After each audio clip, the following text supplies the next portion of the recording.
You guys, we are getting ready to knock out some fun, funky bows. And what I like about them is they're so whimsical. They can go on anything. Signs, door hangers, wreaths, garlands, swags, anything. They are fun and versatile, and we're getting ready to rock and roll with them. What you're going to need for this project is you're going to need at least 2 ribbons that coordinate, and just pick one you really like this, and say, hey, I love this Merry Christmas ribbon, so I'm going to get some green and some red to go with it. And that's how we came up with this whole combo. Easy peasy, you can do it. So that's our first thing you need. You're going to need your Easy Bow Maker. I prefer to use Easy Bow Maker. It's really easy to work with, as the name calls. You need some scissors, some wire cutters, and I like to use cable ties instead of wire, but you could use wire or pipe cleaners as well.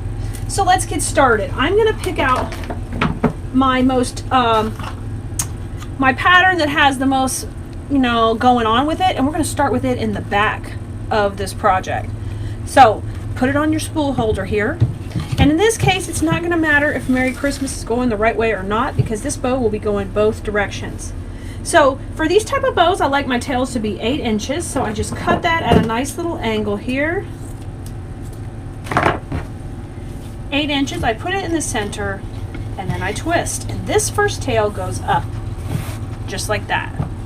I'm going to come down, I'm going to tie my next loop. I'm going to do this at 6 inches. 6 inches right there, and I twist, come over to this side, 6 inches, I come here, and now I scrunch it down. We're not going to twist, because when we don't twist, that means we're not making another loop. And now my tail goes down. I measure it out at 8 inches. I cut this angle down and away, and there we go. The first step of the bow is done. Now I'm going to pull out the contrasting color here. So in this case, I'm going to come up back in with the green right now. All right, so we're coming with a solid green. Solids are really nice to have because they can just pop for every season. All right, I'm going to bring that in at 8 inches as well. So I'm measuring 8 inches. I bring it to the center, and then I twist. And you notice that this tail went up on this side, this tail went up on this side. And we'll trim that off neat, make it pretty. Okay, now I'm going to do this loop at 6 inches, come to the center and twist just like that. I hold in the middle while I pull my roll back. This loop goes up 6 inches and scrunch and tail up, tail down. Cut that at opposite angle from the other side, and you are good to go. So I've got 2 tails up, 2 tails down. That one's a little too long. That's okay. You just come in and you trim it a little. It doesn't have to be perfect. None of this is perfect. It's crafting. All right, now it's time to pop with some red. Let's pop in the red now. It's red and white stripe. I've got a little bucket of pins over here, guys, that I'm putting those in. Okay. And you can go either side with this. It doesn't matter, but we're going to make it a little bit shorter. So we'll just continue with our pattern of coming over here. I'm going to make it about 1 inch shorter, and I'm going to twist. So that tail's going up, and you're going to be positioning everything where you want it to go anyway. I'm going to move my pins over to this side. So we're still out at 6 inches. We haven't made anything shorter yet as far as the loop size. All we did was make the tail a little bit shorter. 6 inches, and I scrunch it down, hold with my fingers, start fluffing, and start positioning. You can see I'm giving everybody their own space in here. Everybody's getting their own space. They're not lining up on top of each other.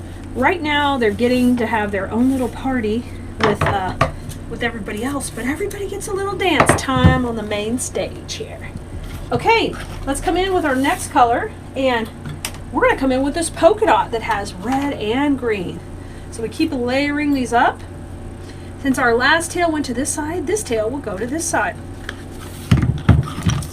Come in here, and I will just measure it, and we'll cut it at the opposite angle. So we've got to come in and cut it like this. And you see that so that these point to each other, and it gives them a little bit more of a finished look. This will be about the same length as the red one, but once again, this doesn't not need to be perfect. Bring it in, and we got a tail up. We'll do a loop, keeping them at 6 inches still. Come in one more loop, going up and down, right at 6 inches, and scrunch. So tail up, tail down. we just keep building our design. I'm going to cut that at the opposite angle. Look how cute it is. Loving that. Now I want to come in with a little bit more of the Merry Christmas from the back towards the front. So let's bring that in. And the last time we had Merry Christmas in here, we had it on this side. So let's bring this one on this side. So it's no rules. Like I said, you just come in, you do what works for your design. Trim that. And I'm making it a little bit shorter, about 1 inch shorter. And now I'm going to go ahead and make these loops shorter. We've been out at 6 for everything, and we're going to go to 5.5. And I'm going to twist. And I am going to come out to 5.5. And I'm going to scrunch, and I have a tail up, a tail down. And look how pretty that is to get that Merry Christmas back to the front from the back. That's always an awesome trick when making bows. Bring a little to the front, a little to the back. Okay, and I'm going to finish this bow off with some 1.5 ribbon towards the front. We did have a little in the back, but now we're going to come in with the sparkle with the Christmas trim towards the front. We ran out of Merry Christmas. That's okay. We got enough in here. I'm going to go on this side to lay really pretty on that red and white ribbon. I'm going to twist. How beautiful. And I'm going to come in still at the 5.5. So it should be about the same length as that Merry Christmas loop. Boom. I bring it to the middle. I'm going to measure it out to 5.5. And now I scrunch. So I had a tail up, tail down. 2 beautiful loops, and then I just cut these at opposite angles. Woo, this is pretty, guys. It's so pretty. And so I just build it up as big as I want it. I think I'm happy with this. Everybody just got 1 loop on a tail up, a loop, a tail down, a loop. That's the entire recipe, as many layers as you want. Now I'm going to come in with my cable tie.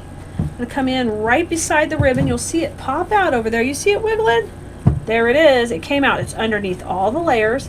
Put a finger on top and gently pull this up. Let me zoom in a little so you can see this part come off. I'm going to gently pull it up, up, up, up, up.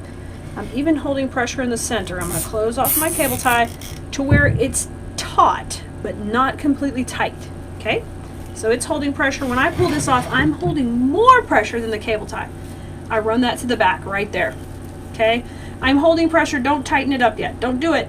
Don't do it. Stay with me. Fluff. Fluffing means get everybody in its own position. Okay? Everybody's got to be spread out. They have to have their own space. Just like this. Love it. Look at that. Oh my gosh. Super cute. I love green. I love all the green in there. I'm holding really tight. I'm happy with everybody's positioning. Once I know I got it where I want it, now I flip it over, and this is a really important part. We've got to add our attachment cable tie in the back. You could use a wire, pipe cleaner, whatever you want there. And now I cinch this down super tight. And I just trim this part off. I don't need that part. And the last thing I do, oh gosh, it's so pretty. I love it. I like to add a little ribbon right to the center to cover up my mechanics. And it doesn't matter what you pick, but I know for me, I'm going to put this red and white stripe right down the middle. So I just take and I cut about a 12-inch strip of it. The reason I don't cut it shorter is I don't want to fight with it. I want to be able to easily get in there. Save this on your roll for your next one. I take and just gently fold these over like this, and I make a nice little strip of canvas ribbon, and I really pay attention to what I've folded so that when I lay that down the center, I can put a white in the center or a red, it doesn't matter. But you see how pretty that finishes off the middle? That's just an opportunity to just add that little detail to your piece. So don't miss that part. I'm going to tie that really tight. Usually try to do a couple knots if I can. Then I'll trim off these edges. Boom. Boom, just like that. Guys, I totally love it. Might need a little more fluffing after you laid it down. But it's ready. It's ready. And you could go pop that on so many things. Have fun. You could do it. Go and try some of these out. Make some funky bows. There's so many things you can put it on. Have a blast, guys. Thanks for being here with me. Kali is out, and go have some fun with flowers today. Bye, everybody.